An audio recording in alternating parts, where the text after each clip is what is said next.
दोस्तों, आज के वीडियो में हम आपके साथ शेयर करने वाले हैं करवा चौथ व्रत की कथा। जो सुहागिन स्त्री अपने पति की लंबी आयु के लिए व्रत उपवास बहुत विधि विधान से पारंपरिक रूप से 16 श्रृंगार करके रखती है, जिसके पति की लंबी आयु के लिए कामना करती है और उसकी पूजा जो होती है बहुत ही पारंपरिक और विधि विधान से अब तो पूरी दुनिया में होती है। तो चलिए शुरू करते हैं करवा चौथ व्रत की कथा। बहुत समय पहले की बात है। एक साहूकार के 7 बेटे और उनकी एक बहन करवा थी, जिसका नाम करवा था। सभी 7 भाई अपनी बहन से बहुत प्यार करते थे, यहाँ तक कि वे पहले उसे खाना खिलाते और बाद में स्वयं खाना खाते थे। एक बार उनकी बहन ससुराल से मायके आई हुई थी। शाम को भाई जब अपना व्यापार व्यवसाय बंद कर घर आए तो देखा उनकी बहन बहुत व्याकुल थी।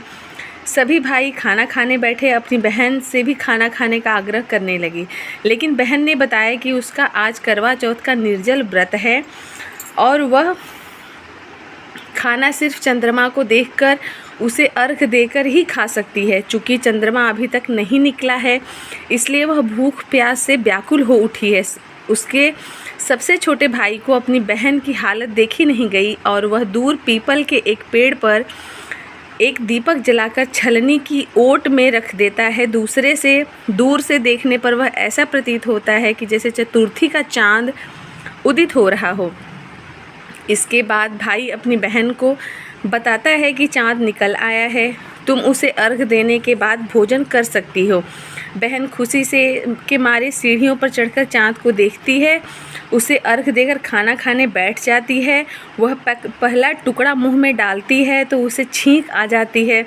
दूसरा टुकड़ा डालती है तो उसमें बाल निकल आता है और जैसे ही तीसरा टुकड़ा मुंह में डालने की कोशिश करती है, उसके पति की मृत्यु के समाचार उसे मिलता है। वह बौखला जाती है। उसकी भाभी उसे सच्चाई से अवगत कराती है कि उसके साथ ऐसा क्यों हुआ। करवा चौथ का व्रत गलत तरीके से टूटने के कारण देवता उससे नाराज़ हो गए हैं और उन्होंने ऐसा किया है। सच्चाई जानने के बाद निश्चय किया करती है कि वह अपने पति का अंतिम संस्कार नहीं होने देगी और अपने सतीत्व से उन्हें पुनर्जीवित दिलाकर रहेगी। वह एक पूरे साल तक अपने पति के शव के पास बैठी रहती है, उसकी देखभाल करती है, उसके ऊपर जो उगने वाली सुई नुमा घास को वह एकत्रित करती जाती है। 1 साल बाद फिर करवा का चौथ का दिन आता है।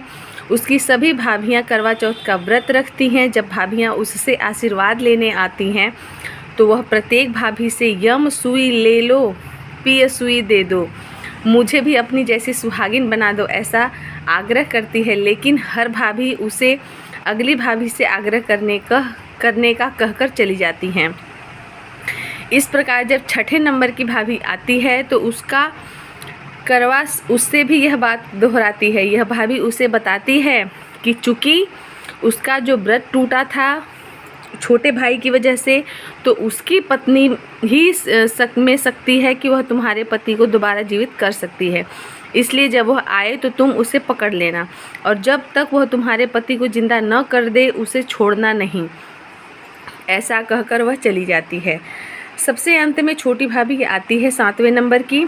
करवा उनसे भी सुहागिन बनने का आग्रह करती है, लेकिन वह टाल मटोलती करने लगती है। इससे देख करवा उन्हें जोर से पकड़ लेती है और अपने सुहाग को जिंदा करने के लिए कहती है। भाभी उससे भी छुड़ाने के लिए नोचती है, घसोटती है, काटती है, लेकिन करवा नहीं छोड़ती है हाथ।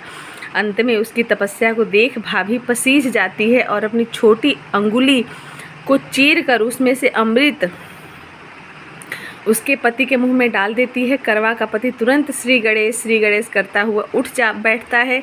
इस प्रकार प्रभु की कृपा से उसकी छोटी भाभी के माध्यम से करवा को अपना सुहाग वापस मिल जाता है।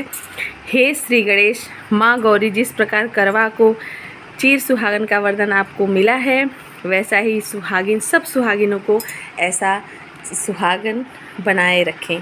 तो ये रही करवा चौथ व्रत की कथा। इसे करवा चौथ जो भी स्त्री व्रत रखती हैं उनको इस कथा का पाठ करना चाहिए और पूजन करना चाहिए।